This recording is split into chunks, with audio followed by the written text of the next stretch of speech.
गहरे जंगलों में, जहां पक्षियों की चहचहाहट और पेड़ों की सरसराहट ही एकमात्र ध्वनि थी, वहां गुणा बाबा रहते थे, जिनकी महिमा दूर दूर तक फैली हुई थी।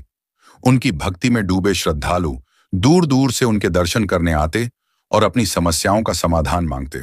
इन्हीं भक्तों में से एक थे सोमेश्वर, जो मध्य प्रदेश के बैतूल गांव के रहने वाले थे। वे एक सच्चे भक्त थे और बाबा की हर आज्ञा को सिर झुकाकर मानते थे। लेकिन उनके जीवन में एक बड़ी समस्या थी। विवाह के कई वर्षों बाद भी उन्हें संतान सुख प्राप्त नहीं हो रहा था। सोमेश्वर और उनकी पत्नी ने हर तरह के उपाय किए, देवी देवताओं की पूजा की, व्रत रखे, कई मंदिरों में माथा टेका, लेकिन उनकी झोली अब तक खाली थी। परिवार और समाज के दबाव के कारण वे मानसिक रूप से परेशान रहने लगे। सोमेश्वर ने उसकी पत्नी को मायके भेज दिया और सोमेश्वर गुणा बाबा के पास रहने लगा। एक दिन सोमेश्वर बाबा के लिए विशेष रूप से तैयार किया गया स्वादिष्ट भोजन अपने हाथ से बनाकर लाया। भोजन बहुत ही प्रेम और श्रद्धा से बनाया गया था और वे मन ही मन आशा कर रहे थे कि बाबा इसे ग्रहण करेंगे और प्रसन्न होकर उन्हें आशीर्वाद देंगे। लेकिन जैसे ही उन्होंने वह भोजन गुणा बाबा को भेंट किया, बाबा अचानक क्रोधित हो उठे। उनकी आंखों में एक अद्भुत तेज था और उन्होंने बिना कुछ कहे अपने लकड़ी के डंडे से सोमेश्वर को पीटना शुरू कर दिया। सोमेश्वर हक्का बक्का रह गए। उन्हें समझ नहीं आ रहा था कि बाबा अचानक इस प्रकार क्यों व्यवहार कर रहे हैं। वहां मौजूद अन्य भक्त भी चकित थे, लेकिन कोई भी बाबा की मर्जी के खिलाफ कुछ बोलने की हिम्मत नहीं जुटा सका। कुछ देर तक पीटने के बाद बाबा गंभीर स्वर में बोले, अरे मूर्ख, तुझे संतान नहीं हो रही तो क्या तू दूसरी शादी करेगा? सोमेश्वर ने कांपते हुए उत्तर दिया, बाबा ऐसा कुछ नहीं, मैं तो बस आपसे आशीर्वाद लेने आया हूं। बाबा फिर क्रोधित होकर बोले, जा, तुरंत अपनी पत्नी को उसके मायके से लेकर आ और यह प्रसाद उसे खिला। संतान की प्राप्ति के लिए दूसरी शादी की आवश्यकता नहीं होती।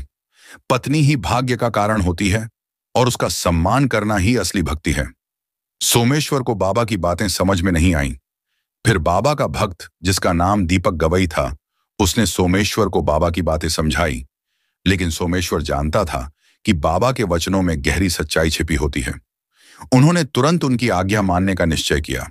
सोमेश्वर उसी दिन अपने ससुराल गया और अपनी पत्नी को मान मनौवल करके वापस घर ले आया।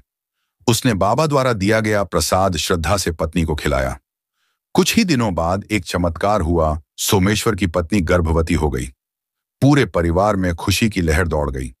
जब 9 महीने बाद उनके घर में एक सुंदर पुत्र का जन्म हुआ तो उनकी खुशी का ठिकाना न रहा। सोमेश्वर समझ गए कि बाबा ने उन्हें दंडित नहीं किया था, बल्कि सही राह दिखाने के लिए कठोर तरीका अपनाया था। उनकी कृपा और चमत्कार से वे पिता बन सके। इसके बाद सोमेश्वर और उनका परिवार जीवन भर गुणा बाबा के भक्त बने रहे। वे जब भी किसी समस्या में पड़ते, बाबा के बताए मार्ग पर चलते और उन्हें हर बार सफलता मिलती। गुणा बाबा की महिमा पूरे क्षेत्र में और भी अधिक फैल गई और लोग उनके चमत्कारों की गाथा गाने लगे। दोस्तों, ये कहानी बाबा का सच्चा भक्त दीपक गवई इन्होंने हमारे चैनल को दी। उनका हमारा चैनल शुक्रिया अदा करता है और फिर आएंगे ऐसी कुछ कहानी लेकर। अगर ये कहानी आपको प्रेरित करती है तो इस वीडियो को लाइक और शेयर करें और ऐसी ही और प्रेरणादायक कहानी के लिए अपने जेजेजी फिल्म यूट्यूब चैनल को सब्सक्राइब करें।